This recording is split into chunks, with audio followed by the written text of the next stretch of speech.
Welcome back, and now for the news in detail. We start our news bulletin from Afghanistan, where 25 members of the Afghan security forces have been killed in an attack on a checkpoint in southern Zabul province. Head of Zabul's provincial council, Atajan Haq Bian, says 8 policemen aided the attackers. Bian said the Afghan army and the policemen the attacked checkpost. He alleged that the attackers had connections to the Taliban. Zabul governor says the police infiltrators opened fire on security forces while they were asleep. The raid comes a day after Afghan Defense Minister Asadullah Khalid said the forces were switching from defensive to active status against the militants. Meanwhile, Kabul has asked the Taliban to commit to a ceasefire to help tackle the novel coronavirus pandemic in Afghanistan. Defense Minister Asadullah Khalid says it will be in the best interest of the country to let the government focus on public health. Khalid warned that security forces will respond to continued insurgent attacks. He said a ceasefire will help prevent the spread of the disease and treat people in the country.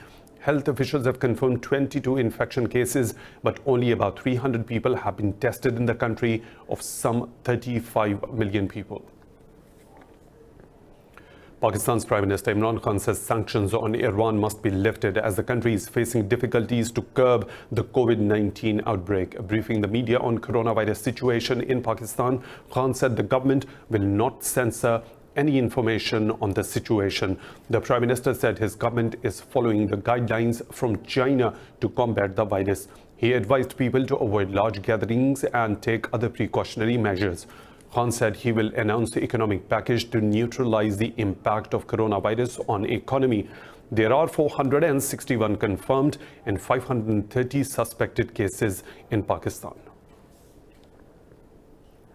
The WHO representative for Pakistan, Palita Mahipala, calls for the urgent and aggressive actions to combat the COVID-19. Speaking in Islamabad, he said there are 461 confirmed while 530 suspected cases in the country. Mahipala advised people to take precautionary measures in order to contain the outbreak. He said nearly 9,000 people have died across the world. Talking about Pakistan, the WHO official said there are 461 confirmed cases in the country. He said there are over 200 hospitals to look after the coronavirus patients in Pakistan.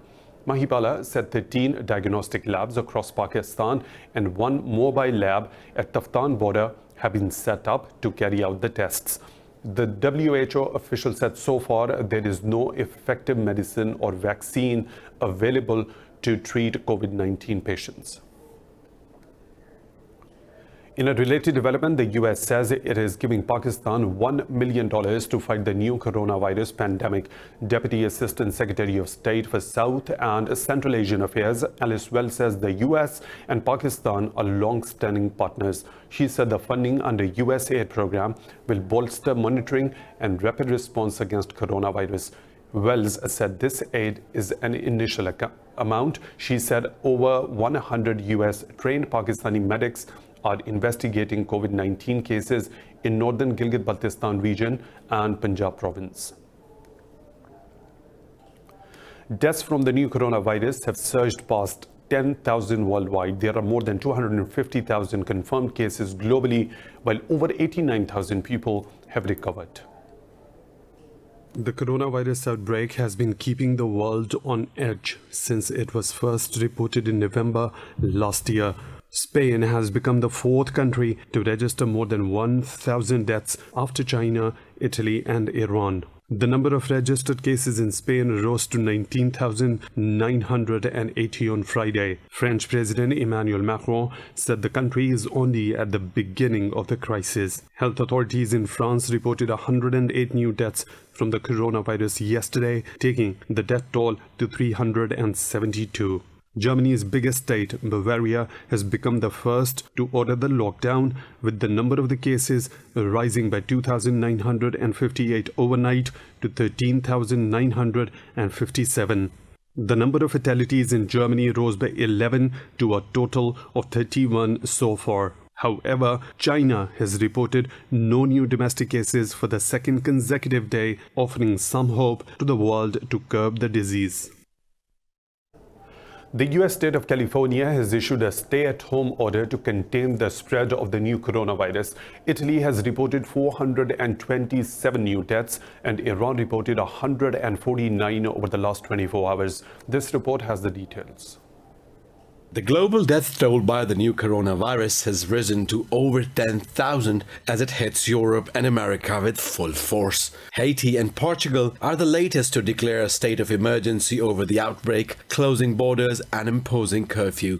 The US has reported more than 14,000 infections and over 200 deaths, mostly in Washington state, New York, and California. California Governor Gavin Newsom says his decision of partial curfew will be looked back in history as pivotal. This is a moment we need to make tough decisions. This is a moment where we need some straight talk, and we need to tell people the truth. We need to bend the curve in the state of California. And in order to do that, we need to recognize the reality. As the rest of the world scrambles to contain the pandemic, over in China, no new cases have been registered for a second straight day. But the disease first identified in China's Wuhan has rapidly spread to more than 160 countries. In Chile, 15 political parties have agreed to postpone an upcoming plebiscite on whether to draft a new constitution. Because as we have pointed out, as the president, as the government have said, and as all Chileans feel, today the main priority, the main concern, and all efforts have to be dedicated to being able to take care of people's health. After France deployed 100,000 police, Malaysia and Germany have also called on their army to help enforce the shutdowns. Meanwhile, the UK has taken emergency measures to contain the COVID-19 fallout as the country's death toll jumped by 40% in a day to 144. The Ministry of Defence has placed 20,000 military personnel on standby, ready to be deployed in streets, hospitals and other key sites. London's Transport Authority said it will close up to 40 underground train stations until further notice. London announced it was relaxing competition laws to allow cooperation between supermarkets and ensure supplies to the public were adequate amid panic buying. UK Prime Minister Boris Johnson said London has to impose stricter measures in order to force compliance with the government's advice. Conscious as the days have gone by that people will want to know how long we are expecting them to keep it up, and I wanted to try to say something today about how I see the timescale of this campaign and where we're going and what we need to do. And I do think, looking at it all, that we can turn the tide. The COVID-19 spread has hit Britain's pillar industries such as tourism, leisure and entertainment, retail, which is expected to slow down the economy. Now moving on, 30 soldiers have been killed and 5 others wounded in a suspected militant attack in the north of Mali. It is the deadliest attack on the Malian army in 4 months. The army says the attack took place at a military camp in Tarkint, north of Gao. Other than today's attacks in 2 months, militants have killed 9 soldiers and injured 15 in multiple assaults. In November, 50 Malian soldiers were killed in a similar attack on a military post in the northeast. President Ibrahim Boubacar Keïta says his government is seeking talks with the extremist groups to end the insurgency engulfing the country since 2012. The UN's Libya mission has condemned a suspected attack by LNA forces that killed 9 people in the country's west. The shelling follows international pleas for a humanitarian truce to help a fight against the coronavirus. In a statement, the mission said 4 girls between the ages of 14 to 20 were among those killed in the attack in Anzara. The mission said they were killed during indiscriminate shelling on a civilian neighborhood. Fighting between the Government of National Accord Forces and Haftar militia has resumed since Tuesday.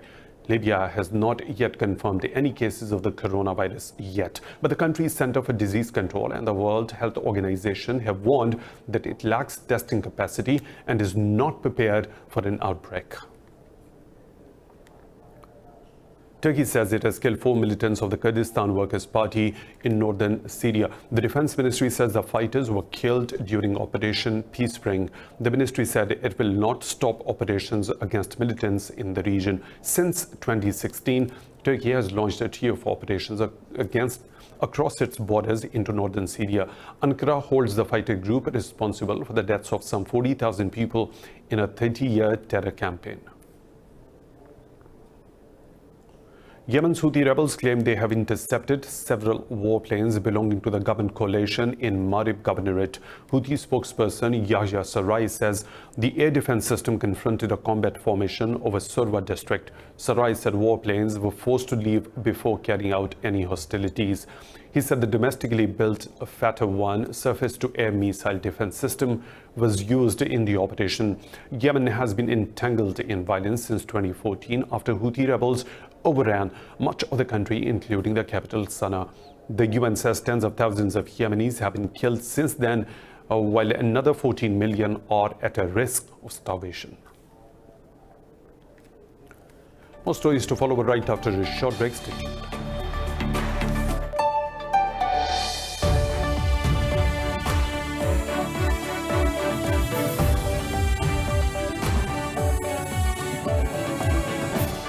Welcome back. In Israel, hundreds of people have protested outside the parliament against Prime Minister Benjamin Netanyahu for exploiting the coronavirus crisis. The demonstrators accused Netanyahu of taking advantage of the pandemic to solidify his power. In recent days, Netanyahu and his surrogates have shut down Israel's court system in advance of his trial on corruption charges.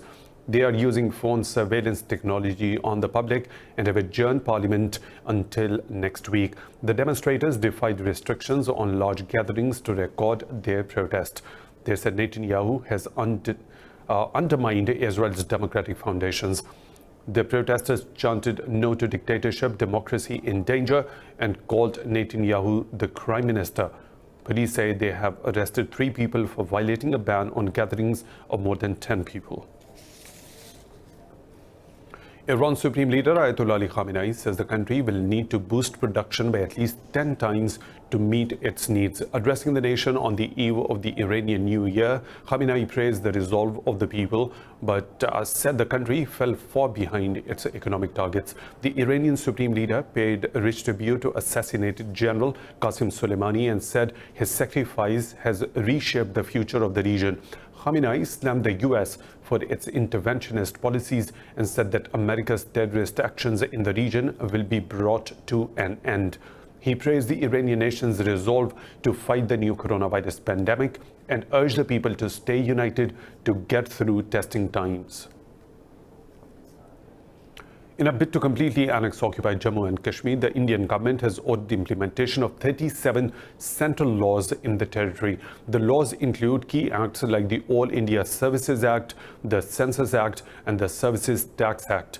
The order issued by the Union Ministry of Home Affairs has been notified in the Gazette of India. Officials said the new order will be called the Jammu and Kashmir Reorganization Order 2020. The provisions will be implemented with immediate effect in the occupied territory.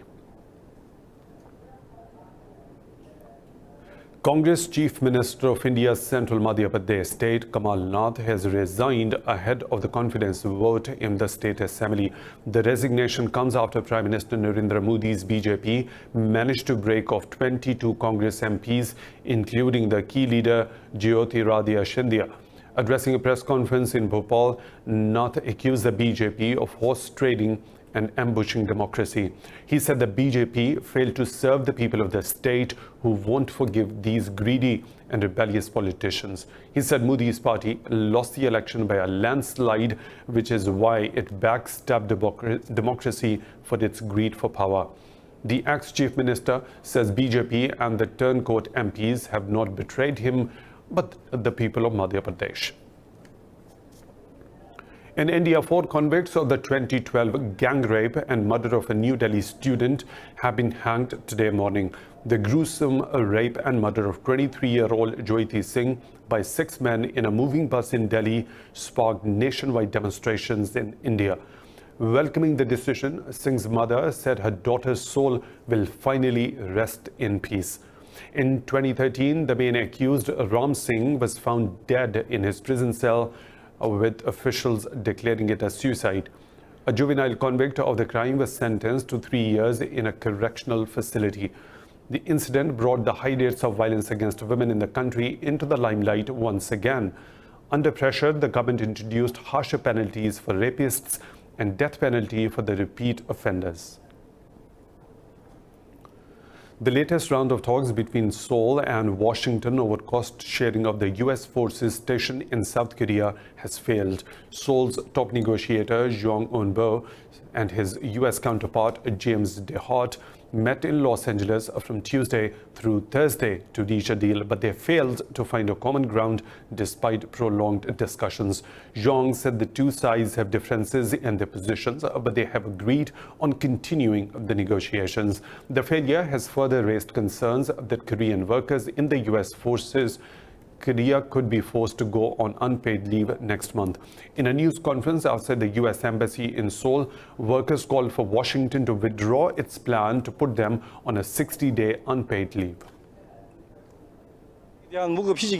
Once unpaid leave for 9,000 people begins, not only will it threaten the survival of our South Korean workers, but it will also put the USFK's mission in a vacuum. A vacuum in the USFK's duty is a threat to South Korea's security. In another development, Saudi Arabia has halted entry and prayers in the outer courtyards of the two holy mosques in Mecca and Medina. In a statement, officials said the move is a part of precautionary and preventive measures to contain the spread of the COVID-19. The kingdom has suspended all buses, taxis, trains and domestic flights for 14 days, except those operating for humanitarian assistance. Saudi Arabia King Salman bin Abdulaziz warned that the crisis will worsen in the coming days. We are going through a difficult stage, like same as the whole world, and I also tell you that the next stage will be more difficult at the global level to face the rapid spread of this pandemic. The Saudi Health Ministry has confirmed 274 infected cases and no deaths so far. Extreme floods in Ecuador's Amazon has left hundreds of people homeless in the indigenous communities by the Bobonaza River. Indigenous communities say government agencies are using public funds for combating coronavirus. They say they have been left exposed and vulnerable to the effects of climate change. People's homes have been left underwater, and many of them have been completely destroyed, which means that people have been left without their homes. They have lost all their belongings, and they have also lost their fields that were close to the river. It's important to know that this has everything to do with climate change. The Cannes Film Festival, scheduled for May, has been postponed until late June. The Cannes board said they were rescheduling the 12-day festival in light of the severity of the coronavirus pandemic. Last week, director of the festival, Fury Fremont, said that an event planned for May should not be seen through the lens of March. Doubts still remain about whether Cannes will be able to go ahead with film shoots halted or called off across the world.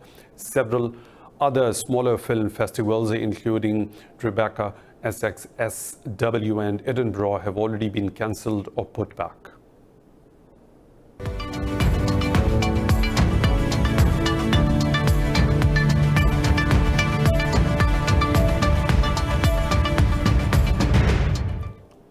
The Bank of England has slashed interest rate to a historic low of near zero in its 325-year history.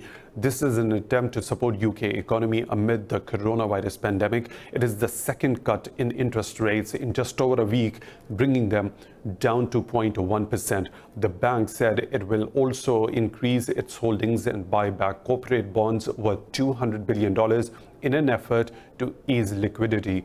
Meanwhile, the profits of Germany's biggest airline, Lufthansa, dropped by 44% to nearly $1.5 billion as airlines struggle with COVID-19 fallout.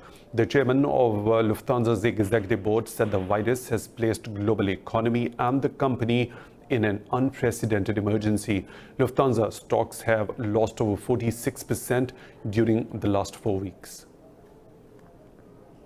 Walmart says it is planning to hire 150,000 people to meet increased demand during the coronavirus crisis. The U.S. retail giant said it will also pay more than $365 million in bonuses. Walmart said the new hiring will be temporary at first, but many will convert to permanent roles over time. The firm said it will pay $300 bonuses to full-time employees and $150 to those who work part-time. The hiring drive comes as lockdown measures in various U.S. states to curb the spread of the virus have led people to order more online. Meanwhile, in Pakistan, top brands and outlets have announced surprise online sales to encourage people to stay home.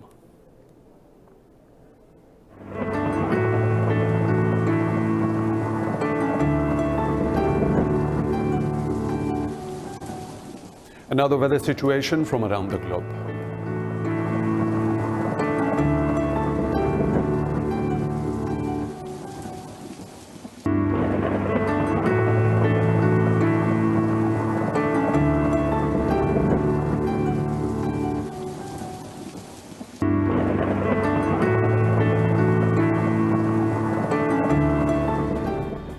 And that's all for now. For the latest updates, you can follow us on social media at Indus Special.